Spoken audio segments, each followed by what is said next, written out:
look them right in the eye like I'm looking at you and say thank you, or say, I appreciate the compliment, but I'm not interested in talking to you anymore.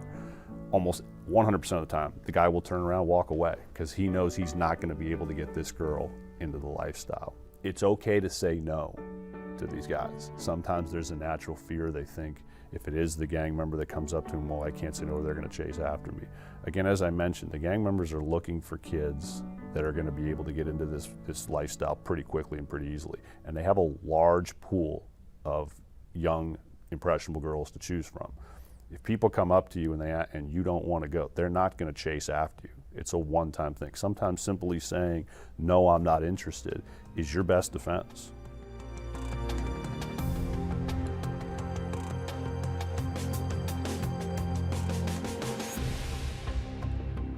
Be very, very careful what you post online. Be very, very careful what you send out via tweet.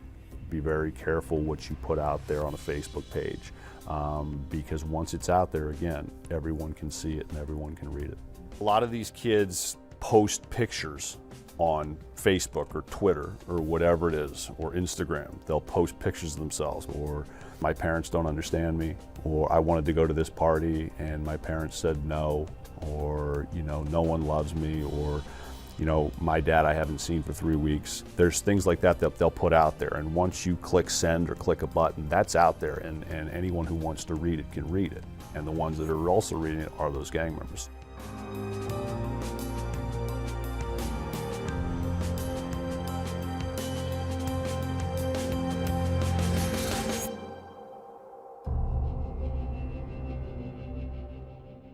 The profile you're interacting with, is just what the person has put in. I could be a 16-year-old girl and I put my information in and I appear online as a 16-year-old girl. I can be a 45-year-old man and put in information that says I'm a 16-year-old girl and pose on the other end as a 16-year-old girl. Again, you don't know, because you've never met in real life, you're just interacting with online, who is the person behind that profile? Are they who they say they are? We should always question everything we read on the internet. Where is it coming from? Is this a reliable source? Are these claims backed up by other sources that I can cross-check?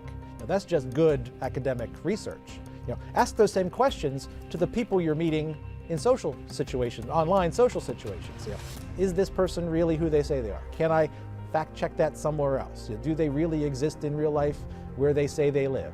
So you are certainly within, everyone is certainly within their right to question the information they find online. If you have people that are friend requesting you through social media, that you don't know who they are and you don't know how they might possibly be connected to you or other friends, that should be a huge red flag for the students, because they need to be aware that, why is this guy trying to friend me? What is his motive or intention? And just reject them. So to say somebody today to a kid, don't ever meet anybody you met online, it's kind of disingenuous. But I will say this, be smart. If you do choose to meet somebody face to face you've been interacting with online, who you've never met before, be smart about it. Do it in a public place where there are lots of other people that you do know around. Take other people with you, maybe a group of friends, maybe your parent, maybe another trusted adult. Don't go alone. Do not put yourself in physical harm by not thinking things through.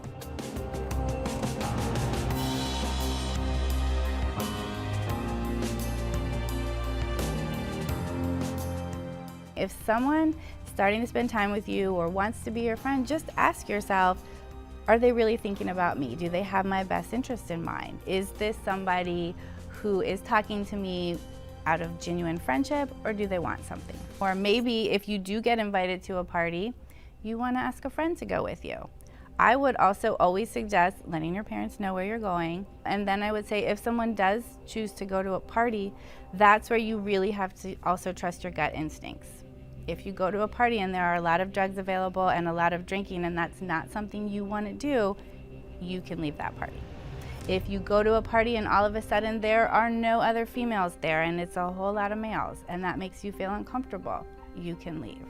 Be wary of, the guys that coming in and want to be your father figure, want to be your friend, and want you to hang out with a whole group of guys. I mean, honestly, do that really make sense to you?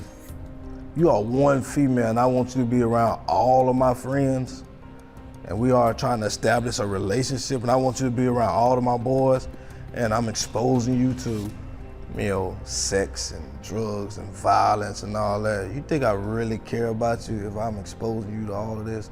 You know, if you're feeling kind of icky about something, if you're starting to get anxious about a decision, a potential decision that you're going to have to make, there's probably a reason why your mind's saying, hey, wait a minute, think about this. Maybe you need to run this by someone else. There's a reason we have that inner voice. It's there to help protect us.